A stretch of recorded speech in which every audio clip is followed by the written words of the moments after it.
Hey everybody, this is Cheryl here with another video. Those of you all who have been following me for quite some time know that this is all things Cheryl. And basically I'm coming from my little humble studio apartment. Now, I did a video yesterday. I have to upload it, but I did a video on Saturday basically talking about a lot of people calling it the apocalypse, the end of YouTube, and so on and so forth. Now, yes, there are a lot of things, there are a lot of interesting things that basically going on within the YouTube platform. Of course, you all know that Coppa and YouTube and Google has basically been in the news and basically have been talked about on the TV side and also on the social media side. Not too much on the TV side, but also, and not too much on the social media side as far as the platform is concerned. I've been basically following some of the outcomes, some of the videos, and which is very, very surprising to me. And the reason why I say it is surprising to me, I would think that the whole complete platform would basically be in a disarray. But apparently a lot of people, I know that they have received this email, which I call it, what did I call it? I can't remember what I called it, but you know, when you get an age such as mine, we have total recall. Remember that movie years ago, Total Recall? So, the recall of the email in which I called it translation. Missing in translation. I think that's what I called it. Or deciphering translation, and what Google and YouTube basically had sent to everybody on their platform, indicating that they will have to comply by actually next week, indicating that what type of content and channel you have, and is this content and channel basically directed to children. So I wanted to elaborate a little bit more on this new update, and I understand that there's another update that's basically will be hitting in the email again. Missing in translation. I think that's what I call that email. Missing in translation. In other words, it's whole bunch of language that is not really broken down or deciphered, where people can actually truly understand exactly what is being said in the first missing in translation with the email that Google and YouTube sent out. But I wanted to talk about a lot of the channels. I think I talked about a little bit in my video that I did yesterday, and I will upload that. But I wanted to go a little bit more into detail as far as the various channels, and how I find it interesting that I would have thought that a lot of people would be in uproar. But let's look at the growth of YouTube. Now, this is not going to be an intellectual conversation. It's basically coming off of my head and me being a part of YouTube since 2009. So by me being a part of YouTube 2009, and I am also considered a partner in YouTube. Now, In 2009, when I came on the platform, and you could probably go back and look at some of the videos that I did created when I first came on the platform. That's the beauty. You can go and look at some of my videos. In 2009, and probably before that, YouTube was considered I'm going to say a gold rush. Basically, okay, corral. And the reason why I say that is because really there wasn't any rules or anything that you really had to basically follow. If you did, a lot of people who came on at that time in 2009, and there are a lot of people who have been very successful and very famous, and who have went on and to go into other fields and to do other things along, and some of them are still on YouTube. But in 2009, as I stated first, it was kind of sort of a gold rush, a kind of sort of a everybody just come on and just do your own thing, and it really wasn't any particular guidance or anything. So as YouTube began to develop, began to grow, we began to see content material and other things unpleasant coming onto the platform. At that time, there were and still is something that they call clickbait. In other words, people will produce content, and some of it was good content, but really it was content to basically get you to click on the video and get you to view. Okay, so as 2009 progressed, we move into 2010, 11, 12, and so on and so forth. And this is when before YouTube, this is when the social media revolution began to really burst out of the scene. Then you had all kinds of social media platforms basically popping up.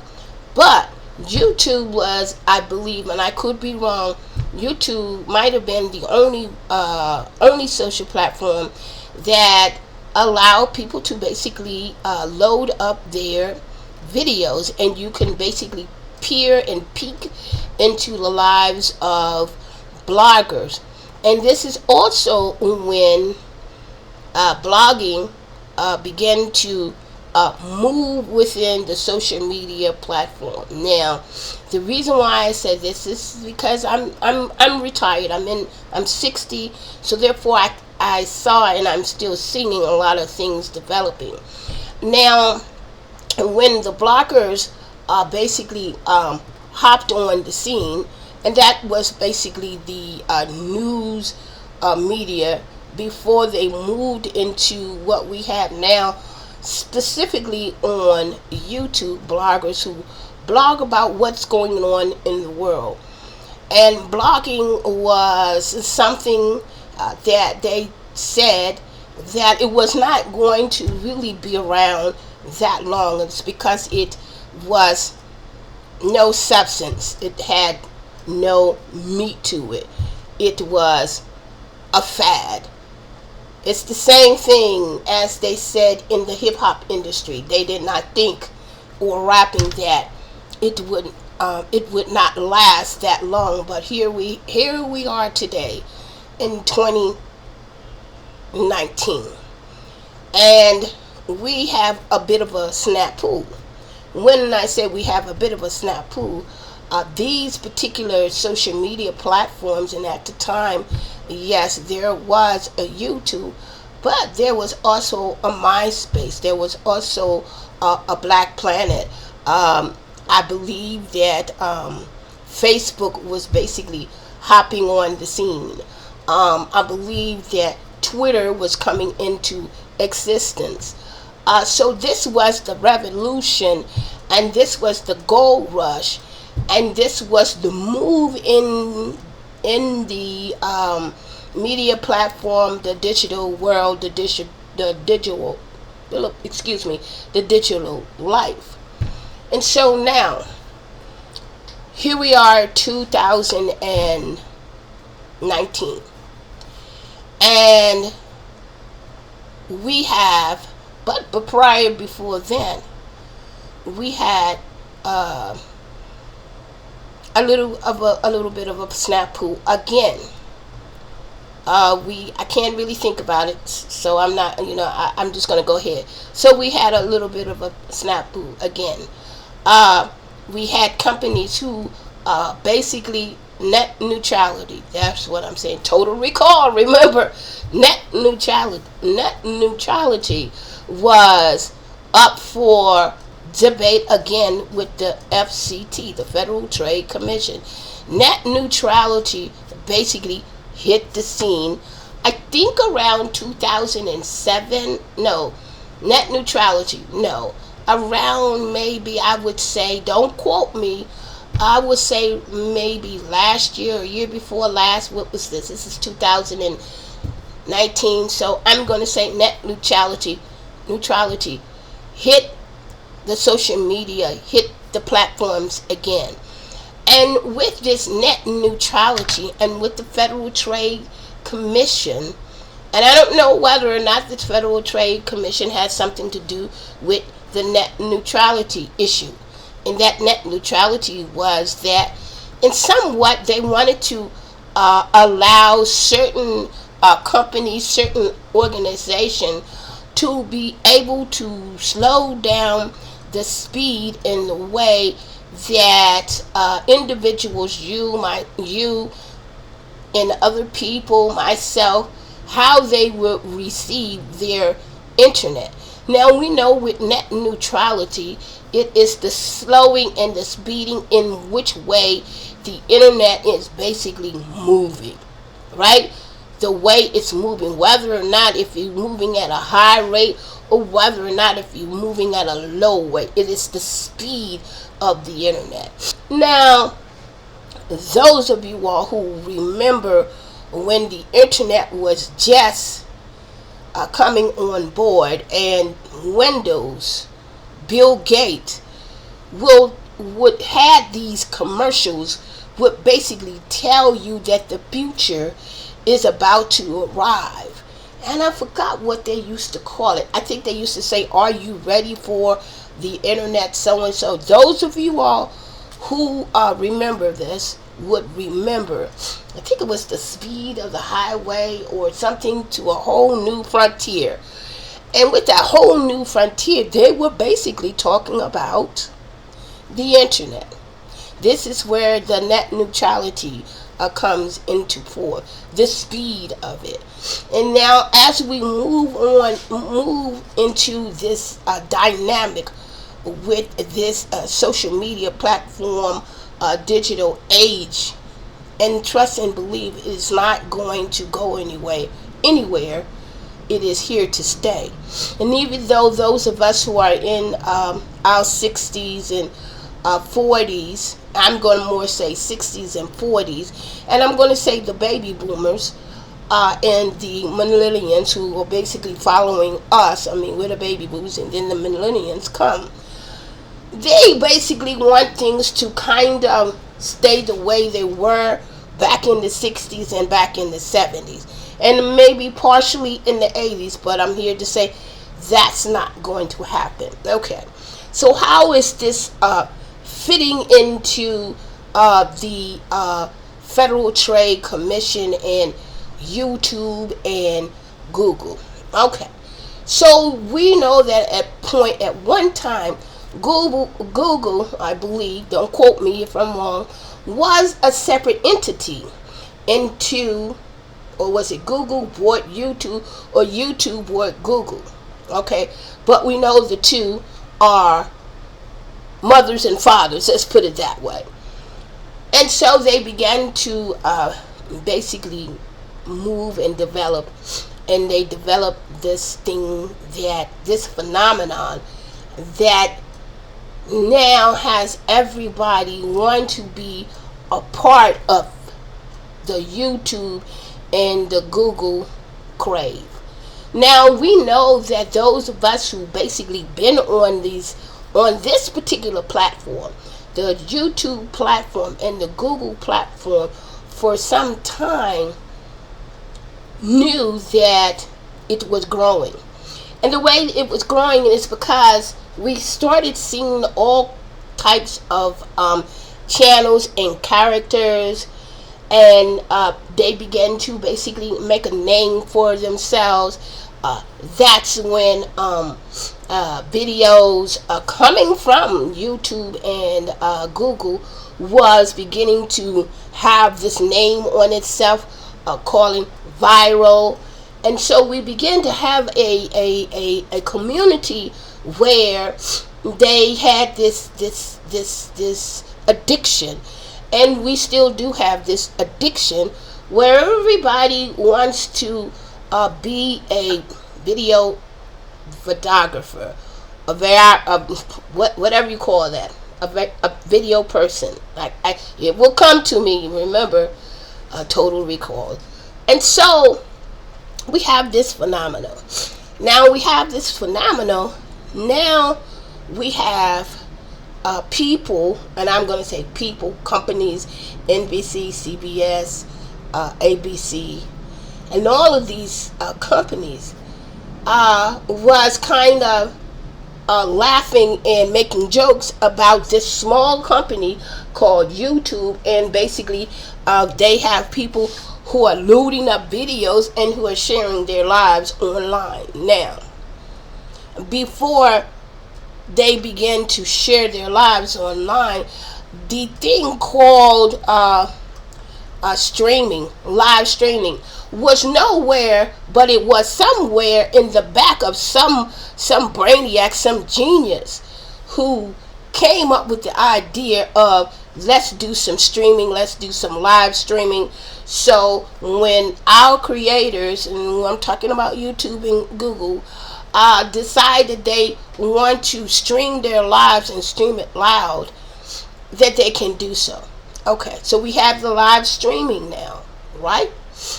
Now, going back, and we're still talking about YouTube, right? And everybody is basically and making jokes about this small company that, okay, sometimes they basically have viral videos. And so the viral videos, they thought it wasn't going to be anywhere, because really the broadcast is NBC, CBS, and all of that other stuff, antiquated, wasn't really on board. Some people were, some people weren't. So they looked and they laughed at it again, right? As they conglomerates began to look at it and laugh at it again, YouTube somehow snuck up and surprised them again.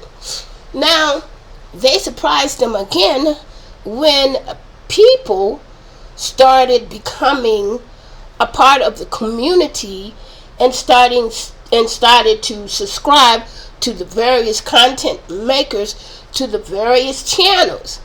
And then YouTube said, I think we got something here.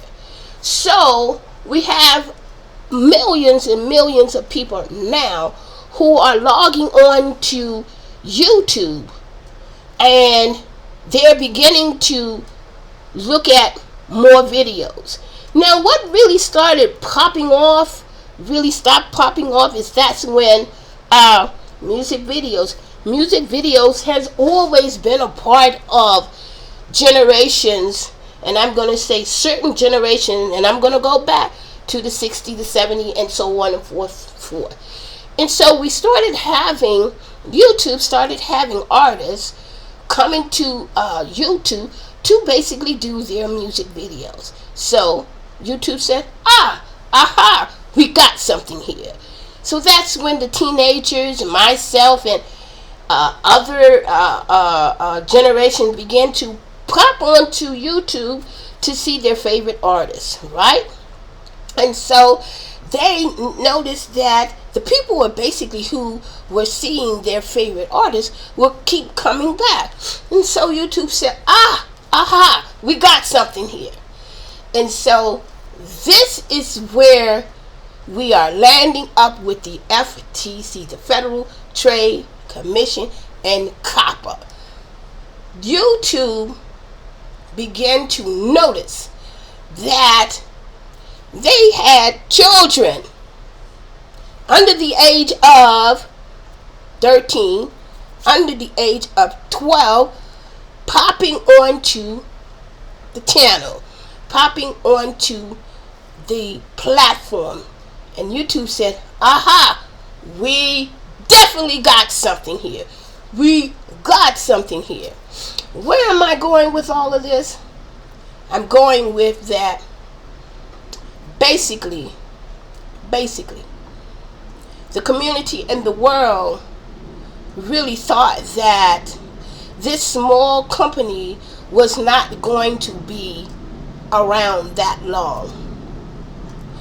And this small company has risen itself up to being a mover and a shaker, and being the pulse. When I say the pulse, not just the United States, but the pulse of the world. The pulse of the world. Okay, people say, okay, Cheryl, where are you going with this? Where I'm going with this is that now YouTube has put itself in a little bit of a snafu. And they kind of sort of knew it, but they kind of sort of got greedy. Yeah, you guys got greedy. You guys got greedy. You got greedy in a way that the FTC, Federal Trade Commission, developed a law that was basically supposedly protecting children under the age of, in the United States, 13. So what did that mean? That meant that if you were 12 and under, you should have not had been on the platform. That was not specifically for you. But YouTube said, aha, we got something.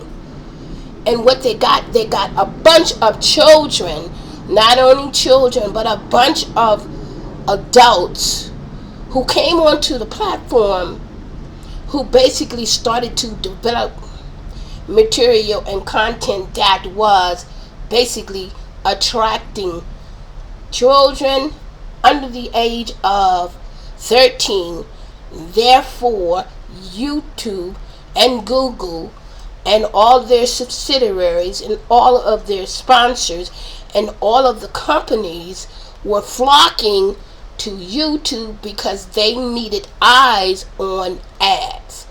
Ads that was specifically directed towards children and adults, but basically children. So that meant that YouTube developed ads, and YouTube target kids under the age of 13. Now, YouTube will argue that the fact that, and yes, you guys know that you knew that what you were doing, but you are arguing that this platform is not for children under the age of 13. Right? This is what you're arguing. But you knew that children were coming. And the adults and the parents who had these kids and children, some parents and some adults, was responsible not allowing their kids to come on a platform that was not specifically developed for them. But then we had parents who basically working. We have daycare centers who basically were working, and they got so busy, so when the kids got out of hand, they will turn to the internet, and where did they would go to? They would go to Google. They would go to YouTube for the entertainment. and for the entertainment and the content that was specifically developed by the adults who were gearing their content towards kids, and then we had adults who basically had content that was specifically for kids, but not really specifically for kids, because this is where it gets kind of iffy and sticky in that lost in translation email that basically YouTube and Google was basically sending to everybody and telling that by next week, and we're into the Thanksgiving holiday, that you have to stop what you're doing and correct yourself in saying this. You have two categories. Is your content for children? And you have to click it if it was or if it is. Or is your content not for children? Two categories. Not 3 or 4 or 5 or 6. Two categories. Is or is not. Now, what is happening with all of this? Google paid $170 million. 136 million of it went to the Online Children Private Protection Act. I could be wrong, correct me if I'm not. And the other 36 million went to New York State. Why? Because Google knew that they got their hands caught in the cookie jar with all of this lost in translation. And Google did not want to go to court and to fight it. The reason why is because they knew that they were guilty. They were guilty. And that's why they didn't go to court. Now, where am I going with all of this? I'm going with this couple of questions. YouTube. Is there something hidden in those contracts or those letters? When you go on the Federal Trade Commission and you go towards the Online Children Protective Agency, so on and so forth, is there something in that, all of that paper that we have to cipher through and go through, that you're not telling us? YouTube. You tell us that we have until December to correct it. And I'm sure everybody is basically, stopping what they're doing and, going to correct it, because they're like confused and out of their mind. They don't know what to do. Now, you also are telling people, if you don't understand, what's going on, consult a lawyer. YouTube. That's not fair for you to just say consult a lawyer. What is fair is that for you to come to the community, although you did somewhat, kind of, sort of, but you are still lost in translation, in deciphering what is really going on. Where am I going with all of this in my sense of trying to make consensus with this? Is that we content makers and creators of all of these channels that a lot of people have families to feed. And we also understand that you are a business person. So stated. Where am I going with all of this? To be really honest with you, I don't know, because I'm kind of sort of lost in translation right now. But what I want to tell those people who decide that they, wanted to click on my channel and listen to some of my rambling and some of my views, my own personal views, is that don't give up. I know that a lot of you all have families that you must feed.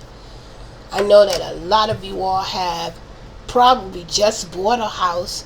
There's one particular a family that I kind of sort of liked looking at. It's because I kind of sort of like how they went from one area level of their life and you could see the progress. But guess what? I had to unsubscribe them. It's because with this lost in translation, basically YouTube and Google has basically sent out. This is devastating to a lot of people. Not just people who have children channels, who have family channels, who have gaming channels. It's devastating to everybody because we're lost in translation. We're at a limbo. We don't know exactly which way we should go. If we click unsubscribe, if we are like to look at certain channels, children channel, and yes, we are an adult, we have to somewhat, a lot of us are going to unsubscribe to these channels. One reason why is that the family channels, the gaming channels are, in my mind, getting hit the most. The reason why they're getting hit the most is because everything is going to be demonetized. In other words, they're going to cut off the comments. You can't make any comments. They're going to cut off certain ads that are basically geared towards children content. And they're going to demonetize a lot of stuff. And they probably are demonetizing across the whole platform. Now, take for instance for me. I'm going to give you an example. But I am also going to say that I was not consistent with my videos. It's because at the time, my life kind of sort of got stalled. And the reason why is that I became homeless for about two and a half years. So therefore, I was basically unactive on, YouTube platform, on my channel. I was homeless. Now, I'm sure there are a lot of people in my position or was in my position, but I was able to reground myself. I was able to come back, and now you notice there's a lot of videos and stuff that I am now doing. Now, I say all of this is because this is affecting, in my opinion, in my mind, more so of the small YouTubers, the ones that's just got started. I don't think it's affecting. It could be, in some sense, the larger and the humongous channels that have millions and millions and millions subscribers, who these channels and content makers have became millionaires and billionaires simply because of two things. Well, actually, 4 things. It's the clicks, it's the views, it's the watch time, and it's the ads that appear on these channels' videos. Now, me, I'm demonetized and have been demonetized for a real long time. But I continue on to do my videos. Do I have other avenues? Somewhat I do, but I don't want to really, explain that avenues, but somewhat I do. Do I depend on AdSense? No, I don't depend on AdSense. And you can probably tell, it's because I'm doing my video. I'm not letting myself be addicted to AdSense, although that's just me. That's my opinion. But I say all of this is that a lot of people and a lot of these channels feed their families, and they feed these people who are basically working for them. They have, they have a staff they have to pay. And another thing, people thinking that, why it's on my mind, that people who become YouTube content makers are not paying taxes. You need to dissolve that dispute, because everyone who has a channel and who makes a certain amount of money with AdSense or any other revenue whether you are an affiliate or whether you're selling your own merchandise or anything like that, you have to pay taxes. So people on YouTube do pay taxes. You guys need to understand that those people who are at a particular revenue, at a particular income, do pay taxes. Now, I say all of this is to say that you guys hang in there. I know all of this is like making you crazy, but take a stand and understand that this too shall pass. This too shall pass. And I'm kind of sort of going to shorten this and make it, it's a long 35 minutes and 34 seconds. I'm going to shorten it, and I just wanted to come out and just to do that little message. It becomes like a 35 minutes and 34 cents. Man, now it's going into 36, maybe 37 if I don't shut it down now, but I'm going to shut it down. Don't stop. Keep on doing what you're doing, but take the time out.